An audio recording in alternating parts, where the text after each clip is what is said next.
एकांत में भगवान की कुछ स्तोत्र और प्रार्थना है, उनको गाइए और रोइए, प्रभु से प्रार्थना कीजिए। क्या मुझे अजपा जाप दे दीजिए, निरंतर भजन दे दीजिए, वो दे देंगे। हमने संतों से सुना है कि भगवान भजन मांगने की बात को बड़ी जल्दी पूरी करते हैं कि मुझे अखंड भजन दे दीजिए, हृदय से जब चाहोगे तब। वो अंतर्यामी है, वो आपके अंदर बैठे देख रहे हैं। भगवान मुझे भजन दे दिए, और आपके चल रहा विविध भोगों की, तो पहले उन भोगों को नष्ट करेंगे या पूर्ण कराएंगे, तब आखिरी बातें आएगी। जब विभीषण जी श्री भगवान के सन्मुख गए तो भगवान ने सबसे पहली बात पूर्ण की, जो लंका में चलते समय भाव आया था कि भगवान के चरणों का आश्रय लेकर उनके बाहुबल से इस रावण का विनाश करके जिस सिंहासन पर बैठकर इसने लात मारी, यहीं बैठूंगा आके।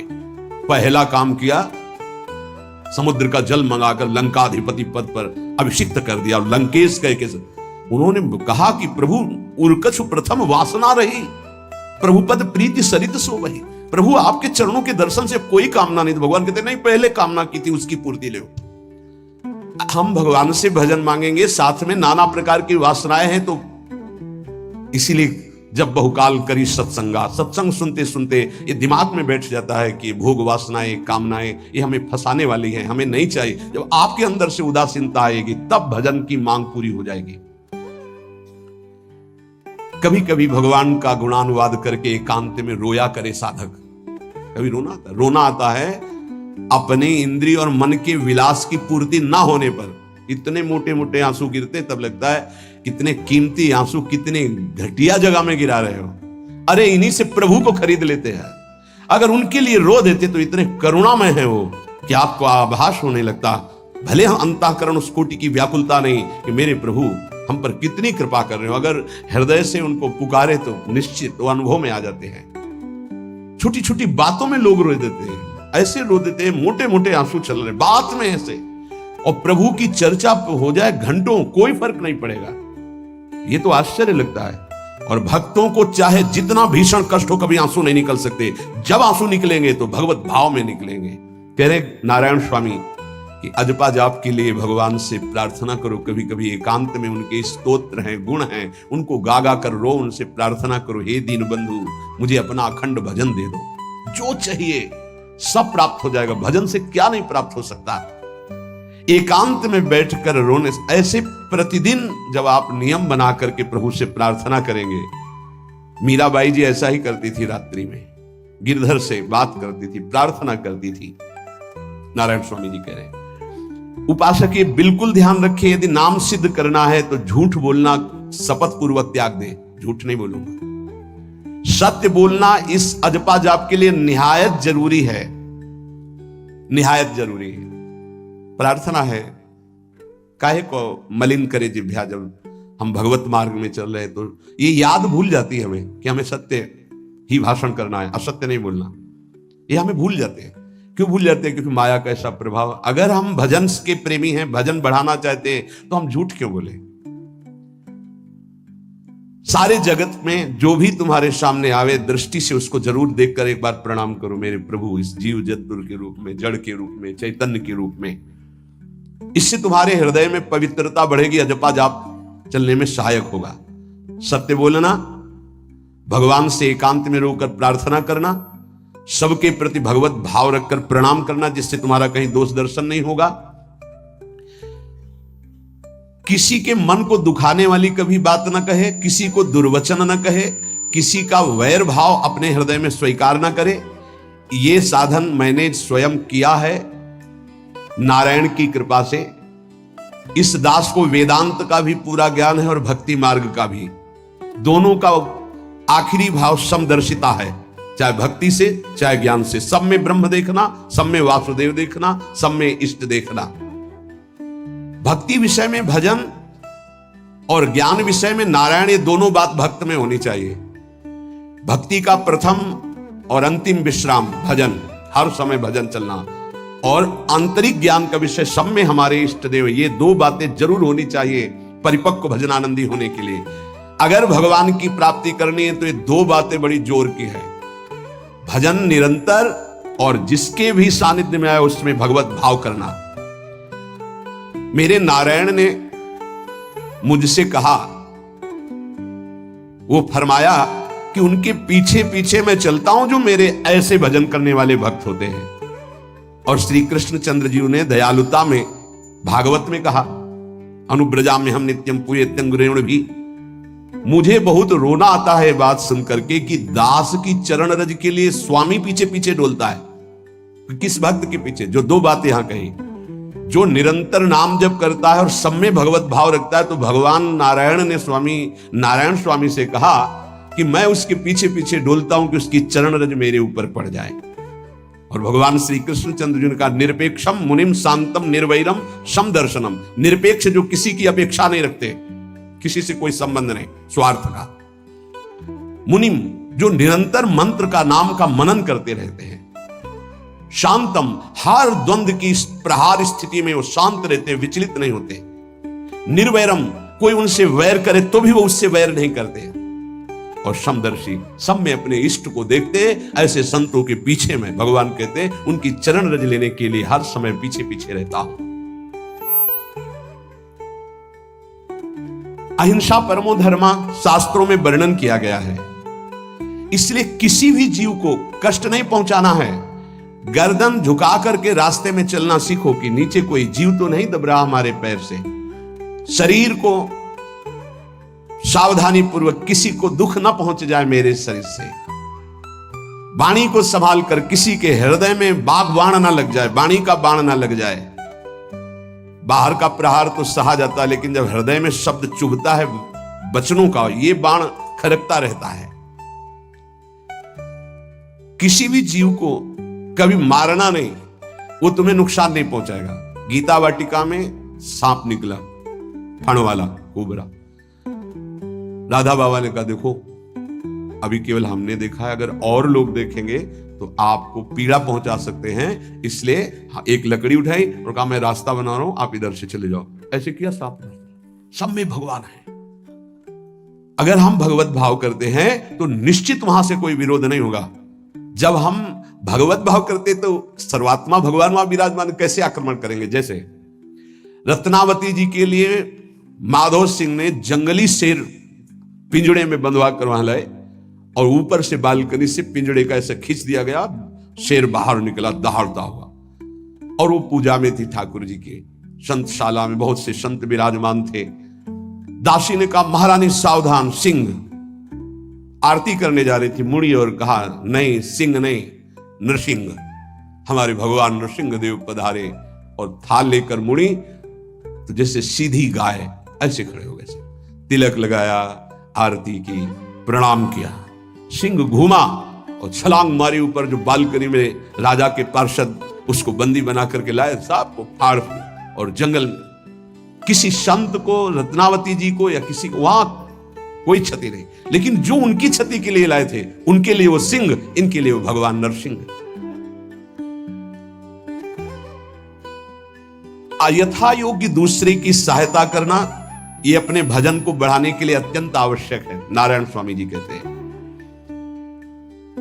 साधु क्या सहायता करेगा? मान लो जो अकिंचन है वो क्या सहायता करेगा? तो विद्या दान सबसे बड़ा दान है। तुमने जो शास्त्रों में स्वाध्याय किया है, जो अनुभव किया है, वो दूसरों को दो। जो अधिकारी है, जो दैन्य है, जो सुनना चाहता है, उसे जरूर सुनाना चाहिए। जो विद्या का दान करता है, भगवान का भजन बहुत सहजता से होने लगता है दूसरे को भजन में लगाने की बात। इसीलिए जैसे आप गृहस्थ में हैं तो आप अपने परिवार के छोटे बच्चे बड़े सब 5 मिनट आप राधा राधा कहिए, आप 10 मिनट भजन कीजिए, आप स्वयं कीर्तन कीजिए, पूरे परिवार को सुनने को मिले, बहुत लाभ मिलता है। सब अगर नगर कीर्तन करें तो लाखों लोगों के पाप नष्ट हो जाए, आपको बहुत जल्दी भगवत प्राप्ति हो जाए। ये साधन होते थे। अब क्या हो गया कि इतनी भजन के प्रति लघु बुद्धि हो गई कि शर्म लगेगी कि हम पूरे गांव में कैसे कीर्तन करें। जो शर्म लगने वाली बातें उनमें शर्म नहीं, नाम जप में शर्म लगेगी कि हम 10 लोग मिलकर नगर कीर्तन करें। पहले ऐसा था, प्रातः 4 बजे गांव के 10-20 लोग बड़े बूढ़े मंजीरा लेकर, ढोलक लेकर के आसपास गांव में फेरी देते थे, जिसे प्रभात फेरी कहते थे, और वो नाम कीर्तन करते हुए गए। कितनी सुंदर प्रथाएं थी। शाम के समय रामायण या भागवत की कथाएं, कोई जो पढ़ा लिखा है वो सुना रहा है, 10, 20, 50 ऐसे आसपास के घरों के लोग बैठकर भगवान की चर्चा सुन रहे हैं। ये जरूर करना चाहिए, जो भजन के लिए बहुत उत्साह बढ़ता है। ध्यान करते समय, भजन करते समय मन तुम्हें घुमा घुमा कर माया में फंसाएगा। नारायण स्वामी का अनुभव, तुम्हें उसको घुमा घुमा के भजन में लाना है, ये युद्ध करना है। मन ने जो मांगा वही हम देने के लिए तैयार हो जाते हैं। ध्रुवदास जी कहते हैं, मन अब तक तूने जो कहा मैंने किया, मैं जो कहता हूं तुम्हें करना पड़ेगा। थोड़ा तो हिम्मत लाओ मन से लड़ने के लिए, और किसी से लड़ने की जरूरत नहीं। मन को जीत गए तो सच्चे गुरु बन जाओगे। मन को जिसने चेला बना लिया वही सच्चा गुरु नहीं। मन के सब चेला हैं, कोई बिरला ऐसा है जो मन को अपने शिष्य बना ले। बहुत ध्यान दीजिए, लाखों बार प्रश्न आते हैं। मन जब तुम भजन में बैठोगे तो घुमा घुमा कर माया में मारेगा, आपको वहीं गिराएगा। तुमको ये करना है कि उसे घुमा घुमा कर नाम में लाना है। चल राधा राधा राधा, तेरी एक बात नहीं सुनेंगे। इस साधन के करने से मन की शक्ति जो विषय भोगों में फंसाने वाली है वो कम हो जाती है। ध्यान दीजिए, बड़े अनुभवी महात्मा है नारायण स्वामी। बार बार जब आप अपने मन को संसार की तरफ जाते हुए से घसीट कर नाम में लाएंगे तो कमजोर पड़ जाएगा और वो तुम्हारे अधीन होने लगेगा। मन जिसने अधीन कर लिया वो साक्षात भगवत स्वरूप हो जाता है। मन मारिया तन बस में की ना, हुआ भरम सब दूर। बाहर से कछ दिखत नाही, अंदर चमके नूर। आपो त्याग जगत में बैठे नहीं किसी से काम, उनमें तो कछुअंतर नाही। संत कहो चाहे राम, वो भगवान का स्वरूप हो जाते हैं। मन की प्रत्येक स्फुरणा पर ध्यान रहे, वो तुम्हें संसार की तरफ घुमा घुमा कर मारेगा, तुम्हें घुमा के नाम में लाना है। ये साधन तुम्हें अजपा जाप में स्थित करेगा। मन रूपी दर्पण को साफ करना है। जो जो वासना आवे उस वासना को नहीं भोगना है, इससे मन रूपी दर्पण साफ हो जाएगा। जैसे जैसे तुम वासनाओं को भोगते हो वैसे वैसे मन के ऊपर परत चढ़ती चली जाती है मल की, और जैसे जैसे तुम वासनाओं को नहीं भोगते हो तो मन निर्वासनिक होता जाता है। भोगने से सुख नहीं मिलेगा, ना भोगने से सुख मिलेगा। भोगने से शांति नहीं मिलेगी, ना भोगने से शांति मिलेगी। त्यागात् शांतिरंतरम। अब बहुत बुरा बैठ गया है हमारे हृदय में कि हमारे मन में जो आए वो भोग मिल जाए, हम सुखी। बड़ी कृपा। बोले जब से भजन शुरू किया बड़ा चमत्कार, जो चाहते हो जाता है। दुर्भाग्य, ये कोई सौभाग्य है? जो मन चाहे वो पूर्ण हो जाए, सौभाग्य नहीं है। फिर वो तुमको अधीन करके जो तुम नहीं चाहोगे वो भी करवा लेगा। सौभाग्य है कि मन जो चाहता है वो हम नहीं करते। जो शास्त्र में लिखा है गुरु आज्ञा, वही मन की बात मानते हैं। अभ्यास करते करते वासनाएं कम होने लगती, फिर वासनाएं नष्ट हो जाती, फिर स्फुरणा ही नहीं होती, अजपा जाप प्रारंभ हो जाता है। विक्षेप यही वासनाएं पहुंचा रही भजन में। भजन से जो महासुख मिलता है तुम्हें कैसे बताऊं, नारायण स्वामी कह रहे हैं। मन को वश में करने पर जो सुख मिलता है वो ब्रह्मा को भी सुख नहीं है। अब आप सोच लीजिए, मन के अधीन होने पर दुर्गति तो सब देख रहे हैं, लेकिन मन को वश में करने पर जो सुख है वो परमेष्ठी पद ब्रह्मा में भी नहीं है। इसीलिए भक्त कहता है न पारमेष्ठम न महेंद्र धिष्णम, नहीं चाहिए देवराज इंद्र का पद या ब्रह्मा का पद। ऐसा सुख स्वयं मिल गया क्योंकि मन अधीन हो गया। इसलिए इस दास ने स्वामी नारायण की कृपा से इस मन को अधीन किया। नेत्रों से जलधारा बहने लगी और हर समय नारायण की छवि नेत्रों में बस गई और जिह्वा ने प्रबल रूप धारण कर लिया। नारायण नारायण नारायण नारायण। अभी जिह्वा प्रबल रूप, समोसा चटनी ये वो कैसे नाम मीठा लगे। राधा नाम सुधा रसम, पानी आया मुंह में? नहीं। राधा नाम सुधा रसम, पानी आया मुंह में? नहीं आया। वो अभी गरम गरम समोसा चटनी ये या अमुक चीज या अमुक, मुंह में पानी आ जाएगा क्योंकि हमारी जिह्वा का स्वाद बिगड़ गया। बोले हमारी जिह्वा प्रबल हो गई, किस बात में? रुकी नहीं रही। राधा राधा राधा राधा, जैसे राधा बाबा की। नारायण स्वामी जी कह रहे नारायण नारायण नारायण। हमने इसको कैसे वश में किया? बाजार में जाता, मिठाई की दुकान के सामने खड़े होता, जो सब चीज दिखाता, ये कहता नारायण नारायण नारायण, कुछ नहीं मिले। चलो फल की दुकान में जाता, जगह जगह इसको हर चीज दिखाया, कुछ नहीं दिया। ये हमको जलाया, वो हम नारायण नारायण के द्वारा इसको शांत किया। माया ने हर चीज मंगवाकर हमारे सामने रखी पर नहीं खाया। ध्यान दीजिए, महापुरुष अपनी इसको लिखने के पहले उन्होंने लिखा है कि मैं कोई लेखक नहीं हूं, मैं उन साधकों के लिए जो भगवत साक्षात्कार करना चाहते हैं उनके लिए रात्रि में अपने प्रिय नारायण का भजन रोक करके कुछ बातें लिख रहा हूं। अगर इनको स्वीकार करोगे तो आपका भी अजपा जाप चलने लगेगा, आप भी भगवत साक्षात्कार कर लेंगे। जब हमने देखा कि बहुत सुंदर सुंदर भोजन बन करके हमारे सामने माया भेजने लगी, नारायण भेजने लगे, ऐसा नहीं कह रहे, देख लो साधक की चतुरता देखो। माया हमारे सामने अच्छा अच्छा भोजन पकवान, पर मैं कभी उन अच्छे भोजन को नहीं पाता, मामूली साधारण उससे निकाल करके भोजन पाता। जितने सिद्ध हुए हैं उनकी रहनी है ये है। मिठाई चरफरा स्वादिष्ट जवान पर ना रखने का नियम ले लिया, ये बड़ी बात है। अभी कुछ समय पहले एक महापुरुष पधारे, उन्होंने पहले आजीवन मिठाई छोड़ दी, कोई मीठा, फिर नमक छोड़ दिया, फिर भगवदाकार वृत्ति में शरीर भी छोड़ दिया। क्या महापुरुषों ने पाया है कि हम प्राण और शरीरों को इस सब कुछ समझते। पहले ही बता दिया था 3 दिन पहले कि अमुक समय में शरीर छूटेगा, और हंसते खेलते सबके सामने शरीर समाधिस्थ होकर छोड़ दिया। मिठाई स्वादिष्ट चरफरा चाहते हैं अजपा जाप, लेकिन गुलाब जामुन पा करके, बढ़िया बढ़िया पदार्थ पा करके, भाई इनका प्रभाव है, ये भजन में नहीं लगने देंगे, देख लेना, भजन में नहीं लगने देंगे। और अभी 10 दिन केवल हमें समय दो आप, फिर हम आपको देखेंगे कि आप कितना भरपेट भोजन पाते हैं। किसी भी मिठाई में चीनी नहीं पड़ेगी, और किसी भी दाल या कढ़ी में नमक नहीं पड़ेगा। मिलेगा सब कुछ, खीर भी मिलेगी, गुलाब जामुन भी मिलेगा, पर चीनी नहीं होगी। दाल भी होगी, सब्जी होगी, कढ़ी होगी, पर नमक नहीं होगा, चलेगा। 10 दिन बाद आप देखो अगर पेट न पचकने लगे तो स्वाद ही नहीं मिलेगा। ये क्या हो रहा है?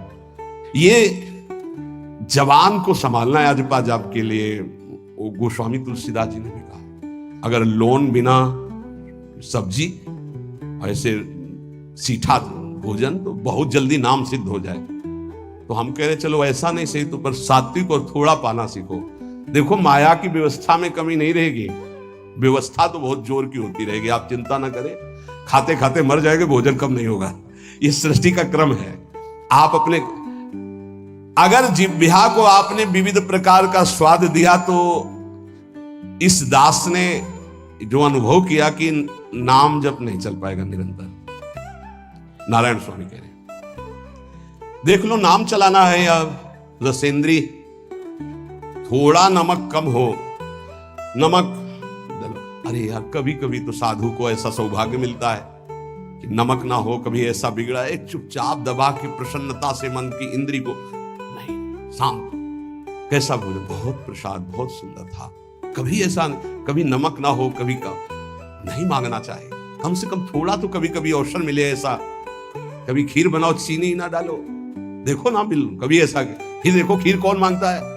1 दोना के बाद मान लो उपदेश हो गया कि तो 1 दोना के बाद खीर नहीं, वो अजपा जाप के लिए खीर मना है अजपा जाप के लिए। ये रसेंद्री का विलास बहुत विचित्र है। खाते खाते मीठा शुगर हो गया, खाते खाते परेशान, लेकिन फिर भी रसेंद्री नहीं मानती। जो निरंतर भजन करना चाहता है उसे 24 घंटे गुरुजनों के द्वारा बनाई हुई दिनचर्या में ही रहना चाहिए। एक दिनचर्या कोई पकड़ लीजिए, एक आज्ञा पालन कीजिए। अगर 100 आज्ञा ना पालन करने की सामर्थ्य आ जाए तो बताना, एक कोई आज्ञा पालन कर लीजिए, वो 100 आज्ञा पालन, और एक आज्ञा उल्लंघन कर दीजिए, 100 आज्ञाओं से आपको नीचे गिरा देंगे। एक दिनचर्या पालन कर लीजिए, आप अपने मन को आज्ञा पर लगा दीजिए, एक दिनचर्या पालन कर लीजिए। कौन सी दिनचर्या ऐसी कठिन है जो आप पालन नहीं कर सकते? मैंने एक यूरोप का आदमी था, वो बहुत अमीर था, वो मरते समय घर वालों को कहा कि मैं एक वसीयत लिखा है, वो मुझे पढ़ने को मिली उस दिन। पूज्य नारायण स्वामी जी कह रहे हैं, उसमें कोई रुपया पैसा की वसीयत नहीं थी। उसने एक बहुत मोटे अक्षरों में शब्द पूरा खाली, पूरी डायरी खाली, केवल एक शब्द, और कहा मैं ये वसीयत आप लोगों को लिखकर, time is money in the world. सही शब्द है कि गलत है? वर्ड होगा, हाँ, क्योंकि ज्यादा पढ़े लिखे। Time is money in the world. दुनिया में सबसे बड़ी संपत्ति समय है। दुनिया में सबसे बड़ी संपत्ति समय है। जब से मैंने ये पढ़ा तो इस दास ने समय की सदैव कद्र की है, हर समय को सार्थक किया है। या निरर्थक करने में समय की सार्थकता समझ रहे हैं। निरर्थक सोना, निरर्थक बातें करना, बिना भजन के जो सेकंड गया व्यर्थ गया। बहुत सुंदर बात है। जिसने समय की कीमत पहचान ली वो सबसे बड़ा संपत्तिवान। Time is money in the world. संसार में समय ही सबसे बड़ी संपत्ति है। समय की सदुपयोग वृत्ति। राधा राधा राधा राधा, इसको पाबंदी में बांधिए, तुम्हारा लोक परलोक दोनों सुधर जाएगा। समय को एक, इस समय ये, इस समय ये, इस समय ये, इस समय। परसों जब इसी का सत्संग हुआ था तो ये हुआ था कि यदि आपने किसी को 5 बजे का समय दिया तो 5 मिनट पहले पहुंच जाइए। यह साधक का लक्षण होता है। अगर 3:30 बजे से वाणी पाठ होता है तो आपको यहां 3 सवा 3 बजे ही उपस्थित हो जाना चाहिए। आप सर्वांतर्यामी भगवान के द्वारा दिया हुआ दिव्य मानव देह और दिव्य सत्संग और इसको दिव्य बनाने का अवसर खो मत। नहीं, ये सोने के लिए नहीं, ये व्यर्थ के लिए नहीं, ये मुंह दिखी करने के लिए नहीं है, ये अंता से पालन करने के लिए है। जब से मैंने ये शब्द पढ़ा था time is money in the world, तो अपने जीवन में कभी 1 मिनट भी व्यर्थ नहीं खोने दिया। 1 मिनट भी। देखो, यही लगन नींद पर विजय प्राप्त करवाती है। यही लगन कि मुझे समय बर्बाद नहीं करना, जितना अधिक से अधिक भजन। पता नहीं आज शाम हो कि ना हो, हम क्यों अपने इस दिव्य समय को नष्ट करें। पर लोग समय कटता नहीं है इसलिए टेलीविजन और कई कई प्रकार की बहिर्मुख वृत्तियों को स्वीकार करते हैं कि समय काटना है। बोले समय नहीं कटता। और सही पूछो तो भगवान से मनाया जाता है कि नींद ना आवे, कभी ये रात्रि ना हो, इसके लिए कि मैं रात्रि हो गई तो 10 घंटे 8 घंटे सो रहा हूं। नहीं, रात दिन भजन जाना है यहां से। पता नहीं आप लोगों के दिमाग में है कि नहीं है। हर समय बात है कि जाना है। कोई भी मिनट आखिरी हो सकता है, बिल्कुल चलो, जाना है। फिर किस बात के लिए उदास हो जाना, निराश हो जाना, क्योंकि ये पक्का पता मुझे जाना है। कहां जाना है? लाडली जी के पास जाना है। जिनके लिए तरस रहे उनके पास जाना है। तो उसमें कोई भय है क्या कि जाना? जिनके लिए हम तरस रहे, तड़प रहे, उनके पास जाना है। जहां अनंत जन्मों से बिछड़े वहां जाना है। कोई आश्चर्य की बात है, कोई दुख की बात है, कोई घटना की बात है, और जाने का ही बुलावा है। एक माई है